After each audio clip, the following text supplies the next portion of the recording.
Page 36, In the Garden. 3/4 time, key is C major, has a pickup beat, so we're coming in on beat 3 in the right hand. Let's talk about this briefly. Rhythm-wise, it's not a problem, I hope. If it is, you need to go back to the method book and book 1 and go through it again, because these rhythms are not difficult, or shouldn't be difficult. But the fingering in the right hand, bring the thumb under for the G. It's like in a scale. And then the third finger. Lift up between the phrases. Second line, you're 1, 3, and then they want the 4 for the quarter note because it prepares you for what's coming. Now, I use second finger on the A. You can use third if you want, it doesn't matter. And then, but it's better to use the little finger for the third measure there because it's easier to reach the G. If you use 4, you still need to reach down and use the 2 on the G. And then lift up. So it's the last measure, second line, 1, 2, 3, and 1 and 2 and 3 and 1 and 2 and 3.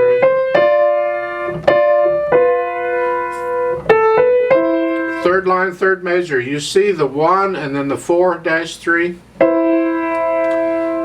The 1 is for the thumb plays the lower note. The 4-3 means you're going to play it with fourth finger and immediately substitute third finger. While you're holding it down, you put third finger on it.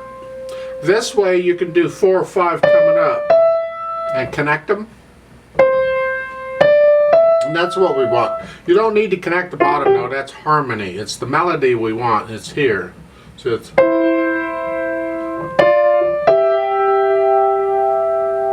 now, what I do in this case is the third measure, I do it the way they're saying.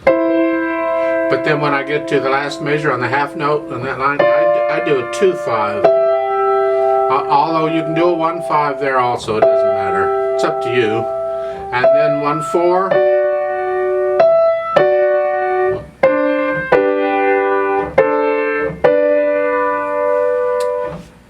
Now if you don't want to put a thumb on the F sharp there in the last line on page 36, I don't know what to tell you because that's a stretch. If your hands are big enough, you might be able to do it. But otherwise, you're pretty much stuck with putting a thumb on there.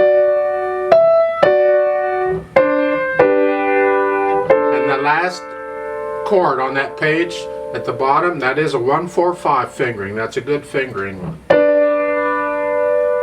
I'm going to hold that fermata 1 extra beat. And then I'm going to lift up because it's the end of a phrase and the end of a section. Top of page 37. On that first one, I'm going to hold that 2 counts also because of the fermata. And for the next one, I do a 1-4 and then a 1-3. It's similar to what we did at the bottom of, or over on page 36. We're just protecting the melody. And then for the next 2 EGs that we're going to do, you can do a 1-5 on each, or you can do a 1-4 and then a 1-5. I kind of like that. And then going on, the end of the line on the 8th notes, I do a 2-1 on that, because on the next note at the beginning of the second line, I do a 2-5. So here.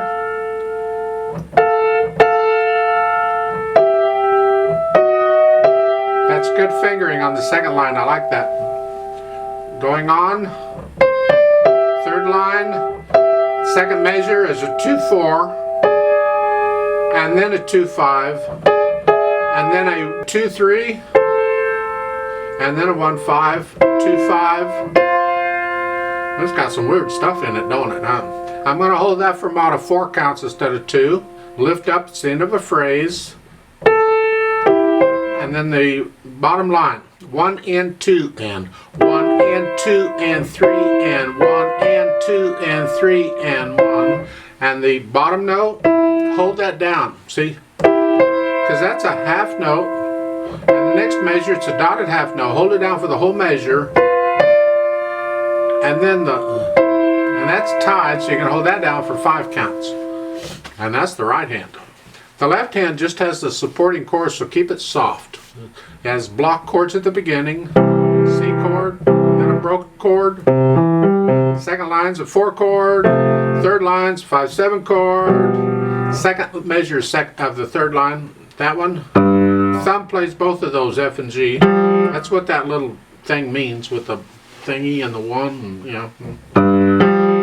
Here, that's fine. Bottom line on page 36, last 2 measures is, if you can, do a 1, 2, and a 1 again if you can reach it. If you can't reach it, well, the pedal will help connect it.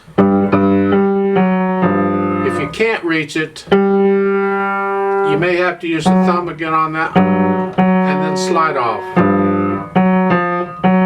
That's hard to do because you have to time both just right so they play at the same time. That sounds wonderful, don't it? Page 37, this is just your arpeggio time. It's a broken chord. And then the 5/7 chord. Again, the thumb plays them both, and that's really what it is. When you get down to the third line, you have some accidentals.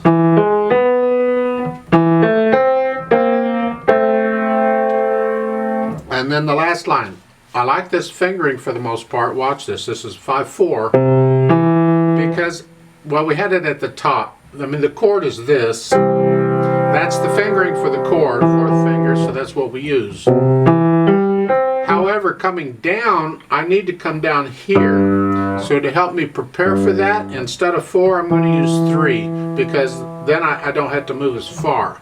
So the first 2 measures of the last line on page 37 is here. There. They're saying for the second measure, 5, 2, 1, 2. That has to be done sometimes. You could also do a 5/3. The problem with this one is that the next measure you got to come down to here. That's a big jump. So if you use 2, it's not quite so far. If I use 1, it's not quite so far either. But to do 1, then I have to do it here.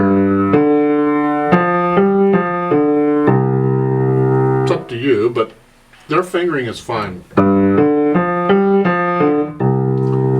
And then 4 finger on the E coming up. This is the arpeggio for the C major chord. If you're doing the arpeggio videos, then you'll get this. And try and connect them with the hand as best you can. The hard part is this part. Now for the dynamics, medium loud, that's the melody. Keep everything else soft.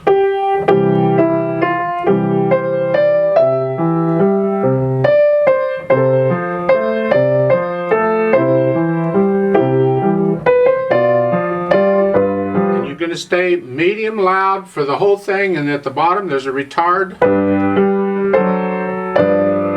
and then at the top of page 37, not soft. Instead of getting louder for the chorus, we got softer.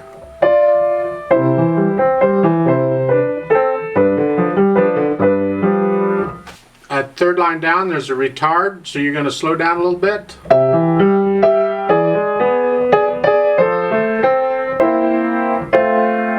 And then the odd tempo means start your regular to go back to the speed you were doing originally. I tend to play the last line a little slower, but if you want to do it the regular speed, it's up to you, but I just like it slower. And then they have a retard at the end where you can slow down. I tend to do the retard at the beginning of the last line. There's a repeat at the bottom, so we are going to repeat this when we play it together. Now, a little bit about the fingering in the left hand. I forgot this.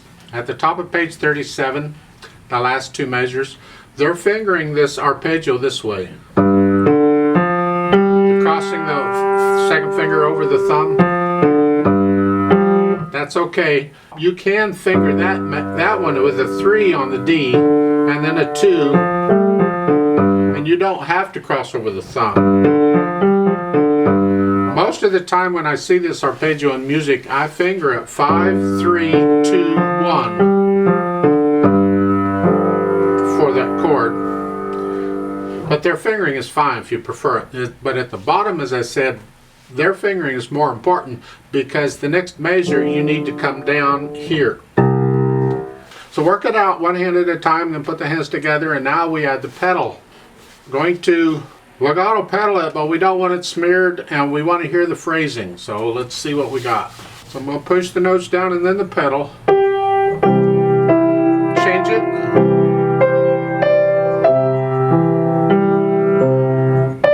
Now they're changing it in the last measure, the first line.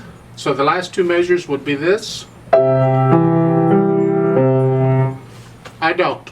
I see no reason to change it. The harmony didn't change, nothing's changed. So just lift it up, keep it down for the next to the last measure, just keep it down until you lift the hands up and the next measure for the phrase. Just this way.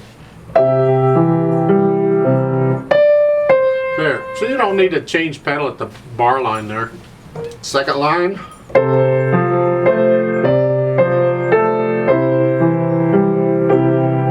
Lift it up at the end of the line for the phrase. Now, third line, it's not at the end of a phrase, but we're going to lift it up before we play, or as we play the eighth note, lift it up. So the third line is here.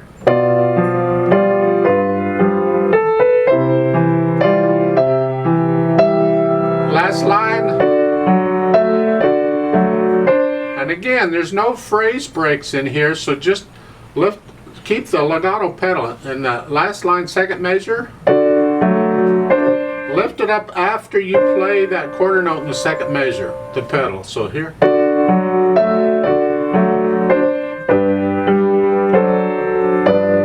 Then at the end of the page, we're going to lift the pedal with the hands so we get a little silence before we go on. And we're not pedaling this. Now it's back to pedaling again. They're saying in the second full measure at the top, only pedal the first beat. I would recommend, if you look at the second line, second measure, you have similar, it's different notes, but it's quarter notes.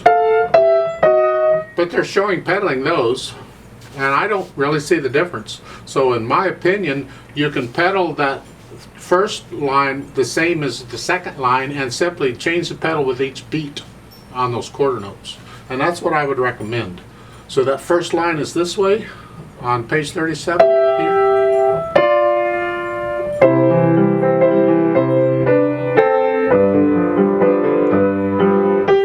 And then for the end of the line, we want lift the pedal up before you play the eighth notes. It's a new phrase. And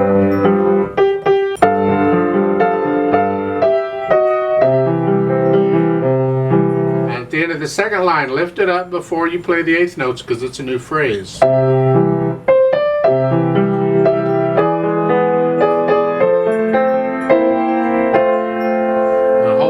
Lift it up in the third line at the end of the line before you play the quarter note because it's a phrase.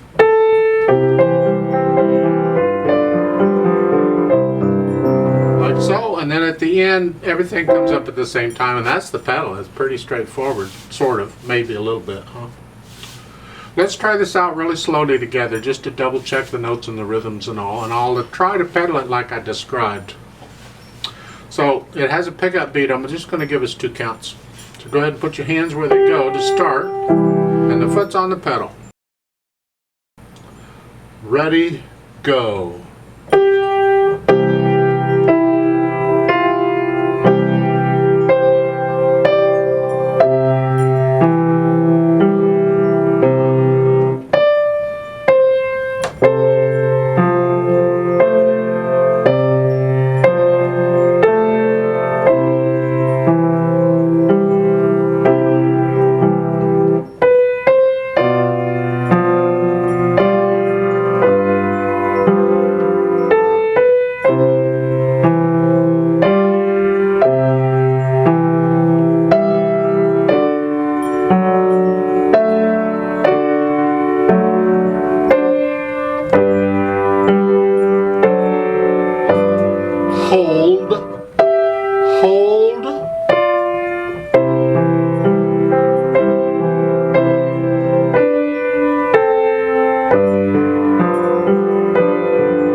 2,